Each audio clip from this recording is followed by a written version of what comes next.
বাংলাদেশ থেকে পরিবার নিয়ে নদিয়ায় চলে আসে এক পরিবার। এবার পেল নাগরিকত্বের শংসাপত্র। 2012 সাল থেকে বসবাস শুরু করেন, তবে অবশেষে মিলল নাগরিকত্বের শংসাপত্র। 2012 সালে বাংলাদেশের ঝিনাইদহ থেকে নদিয়া জেলার আসাননগর এলাকায় পুরো পরিবার নিয়ে চলে আসেন বিকাশ মণ্ডল।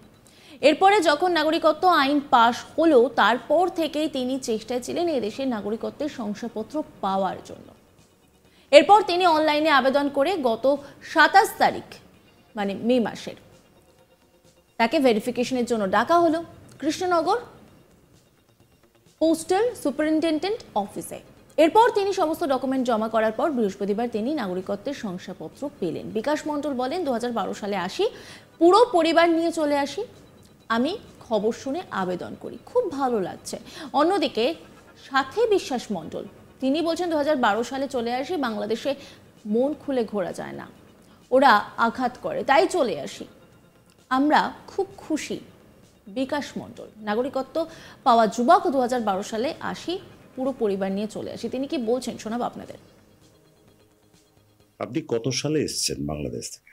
আমি 2012 সালে এসেছি। তারপর থেকে এখানে বসবাস। এই জায়গাটার নাম কি? এটা আসাননগর, পাড়াডাঙ্গা। আর আপনি পরিবার নিয়ে পুরো চলে এসেছেন? হ্যাঁ, পরিবার নিয়ে চলে এসেছি। কজন আছে আপনার পরিবারে? বাবা মা, আমি, আমার একটা ছোট ছেলে আছে, ওয়াইফ, টোটাল 5 জন। আর মানে একেবারে চলে এসেছেন ওখান থেকে। তা আপনার মানে কবে মনে হয়েছে যে এরকম নাগরিকত্বের জন্য আবেদন করতে হবে? নাগরিকত্বের ব্যাপারটা নিয়ে যখনই আমি নিউজে শুনেছি, তখন থেকেই আমি মনে হয়েছে যে পোর্টালটা চালু হলে আমি অ্যাপ্লাই করব। কবে অ্যাপ্লিকেশন করেছিলেন? এপ্রিলের 27 তারিখ। আপনাকে ডেকেছিল কবে? মে মাসের 27 তারিখ, মানে কত কয়েকদিন আগে। হ্যাঁ, 2-3 দিন আগে। তারপরে আপনি এর মধ্যে সার্টিফিকেট পেয়ে গেছেন। 29 তারিখে। মানে কেমন লাগছে আপনার? হ্যাঁ, খুব ভালো লাগছে, খুবই আনন্দিত এবং খুবই ভালো লাগছে। একসময় মমতা বন্দ্যোপাধ্যায় রাজ্যের মুখ্যমন্ত্রী বলেছিলেন যে আপনারা কেউ আবেদন করবেন না, করলে ফেঁসে যেতে পারেন। না না, এটা সম্পূর্ণ ভুল তথ্য। এটার কোনো ভিত্তি নেই এবং এটা সম্পূর্ণ ভুল কথা। এটা আমি বলবো সাধারণ জনগণ যারা আমার মতো রোগগ্রস্ত আছেন এখানে, সবাই অ্যাপ্লাই করুন। একদম সিম্পল প্রসেস, নাগরিকত্ব পেয়ে। আপনার কোনো অসুবিধা হয়নি? না। সাথে বিশ্বাস মণ্ডল তিনি কি বলছেন শোনাবো আপনাদের। বাংলাদেশ থেকে কবে চলে এসছে? 12 সালে। 12 সালে এসছে। কেন আসতে হলো? কারণ বাংলাদেশে বসবাস করা যায় না, আমরা মেয়ে ছেলে মন খুলে ঘুরতে পারি না, কোথাও যেতে পারি না। মানে যেখানে যেতে হয় গার্জিয়ান মানে মা বাবার সঙ্গে করে যেতে হবে, না হলে বাংলাদেশের মুসলিম দেশ তো, ওরা মানে বিভিন্ন রকম ভাবে আঘাত করে, এই জন্য আর চলে আসলাম। এখানে কত সালে এসেছেন? 12 সালে। 12 সালে। এই যে 12 সালে এসে আজকে যে সিটিজেনশিপটা পেলেন, কেমন লাগছে কি বলবেন? আমরা খুব খুব খুশি হয়েছি, খুব আনন্দ পেয়েছি, খুব খুশি হয়েছি।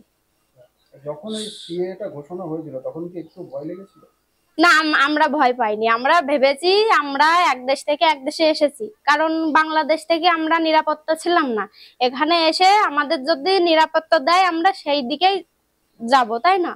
এই জন্য আমরা চেয়েছি যে আমাদের নাগরিকত্ব হোক, আমরা মন খুলে স্বাধীনভাবে আমরা বেড়াতে পারবো, আমাদের কেউ বলতে পারবে না যে তোমাদের 71 সালের দলিল লাগবে, কে এটা লাগবে, এখন তো আর বলতে পারবে না। এই সেন্ট্রাল সরকারকে কি বলবেন? খুবই খুবই ধন্যবাদ, অসংখ্য ধন্যবাদ তাকে আমরা জানাই। এই নিয়ে রিপোর্ট তুলে ধরেছেন আমার কলিগ নীলম, দেখাবো আপনাদের। ভারতীয় নাগরিকত্বের শংসাপত্র পেলেন নদিয়ার যুবক বিকাশ মণ্ডল। অবশেষে তিনি কিন্তু হাতে পেলেন ভারতের সচিত্র পরিচয়পত্র, অর্থাৎ সংশোধনী আইনের যে পোর্টাল রয়েছে তাতে কিন্তু গত 27 তারিখে তিনি নাম নথিভুক্ত করেছিলেন। আর সেই মোতাবেক নদিয়ার কৃষ্ণনগর হেড পোস্ট অফিস থেকে তাকে তলব করা হয় এবং যাবতীয় শংসাপত্রের জন্য তাকে ডাকা হয়। সেই মোতাবেক তিনি তার যাবতীয় শংসাপত্র নিয়ে গেছিলেন হেড পোস্ট অফিসে এবং সেখান থেকে বৃহস্পতিবারই তার হাতে ভারতের নাগরিকত্বের প্রমাণ মেলে এবং স্বাভাবিকভাবেই বিরোধীরা শাসক বিজেপি অর্থাৎ কেন্দ্রের শাসক দল সম্পর্কে এতদিন ধরে যে প্রচার করছিলেন যে সংসদীয় নাগরিকত্ব আইন একেবারে ভুয়ো, তার প্রমাণ কিন্তু হাতে নাতে মিলে গেছে এই নদিয়ায়। বিকাশ মণ্ডল পেয়েছে তার সচিত্র এই সংশোধনী আইনের পরিচয়পত্র, আর স্বাভাবিকভাবেই খুশি তিনি এবং তার পরিবার। গত 2012 সালে বাংলাদেশের ঝিনাইদহ থেকে নদিয়ার ভারত ভূখণ্ডের আসাননগরে তিনি তার পরিবার নিয়ে বসবাস করতে শুরু করেন। আর লোকসভা নির্বাচনের আগে ভারতীয় সংশোধনী নাগরিকত্ব আইন পাশ হয়েছিল এবং সেই মোতাবেক কেন্দ্রীয় সরকার কিন্তু এই যে পোর্টাল চালু করেছিল সেই পোর্টালে নাম নথিভুক্ত করার নির্দেশও দিয়েছিল। সেই মোতাবেক নদিয়ার আসাননগরের যুবক বিকাশ মণ্ডল এই পোর্টালে নাম নথিভুক্ত করেছিল। আর পোর্টালে নাম নথিভুক্ত করার পর তাকে তলব করে কৃষ্ণনগর হেড পোস্ট অফিস কর্তৃপক্ষ। তারপর সে যখন তার যাবতীয় শংসাপত্র নিয়ে কৃষ্ণনগর হেড পোস্ট অফিসে যায় তখন সেখান থেকে উত্তর মেলে এবং তার ফলস্বরূপ তার ভারতীয় যে সংশোধনী নাগরিকত্ব আইনের শংসাপত্র তা কিন্তু তার হাতে তুলে দেওয়া হয়। তো স্বাভাবিকভাবেই এই সদ্য সমাপ্ত যে লোকসভা নির্বাচন, এই লোকসভা নির্বাচনের প্রাক্কালে কিন্তু একদিকে যেমন কেন্দ্রের শাসক দল বিজেপি, অন্যদিকে রাজ্যের শাসক দল তৃণমূল কংগ্রেস, দুই রাজনৈতিক দলের কিন্তু তরজা একেবারে চরমে এই ভারতীয় নাগরিকত্ব সংশোধনী আইন নিয়ে। আর এই বিকাশ মণ্ডলের হাতে এই শংসাপত্র পাওয়ার পর কিন্তু রীতিমতো একটা অবাক করা কাণ্ড। স্বাভাবিকভাবেই সমস্ত রাজনৈতিক দলের যে বিরোধী রাজনৈতিক দলের যে সমস্ত এই অপপ্রচার তার বিরুদ্ধে কিন্তু একেবারে সরব হয়েছে কেন্দ্রের শাসক দল বিজেপি এবং স্বাভাবিকভাবেই জেলার সমস্ত জেলা নেতৃত্ব। কেননা বিজেপি যে মিথ্যে কথা বলেনি এটা কিন্তু তার জল জ্যান্ত প্রমাণ পাওয়া গেল এই বিকাশ বাবুর শংসাপত্র পাওয়ার পর। অন্যদিকে বিজেপির রাজ্য সভাপতি সুকান্ত মজুমদার তিনি বলছেন মমতা ব্যানার্জি নাকে ঝামা ঘষে একজন নাগরিকত্ব পেলেন, এটা সম্পূর্ণ মিথ্যে। আজ একজন নাগরিকত্ব পেয়েছেন, মমতা ব্যানার্জি আইন জানেন না। কি বলছেন তিনি শোনাবো আপনাদের।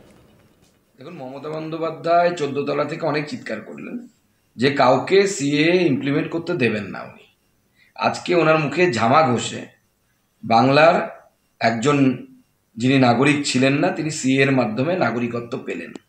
অতএব মমতা বন্দ্যোপাধ্যায় যেটা বলছিলেন যে উনি কাউকে সিএ করতে দেবেন না, সম্পূর্ণ মিথ্যে, সর্বৈব মিথ্যে।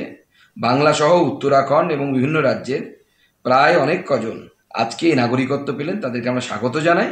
এবং প্রমাণ হয়ে গেল যে সিএ এর মাধ্যমে কারো নাগরিকত্ব দেয়া যায়, নাগরিকত্ব নেয়ার কোনো প্রভিশন নেই এবং কারো কোনো ক্ষতি হয় না। আজকে মমতা বন্দ্যোপাধ্যায় যে বারবার বলছিলেন যে করতে দেব না, উনি জানেনই না সংবিধান, আইন জানেন না। সংবিধান বলছে সিটিজেনশিপ দেওয়ার অধিকার শুধুমাত্র কেন্দ্র সরকারের আছে। অন্যান্য খবরের আপডেটের জন্য অবশ্যই নজর রাখুন আজ তাক বাংলার ইউটিউব স্ট্রিমিংয়ে।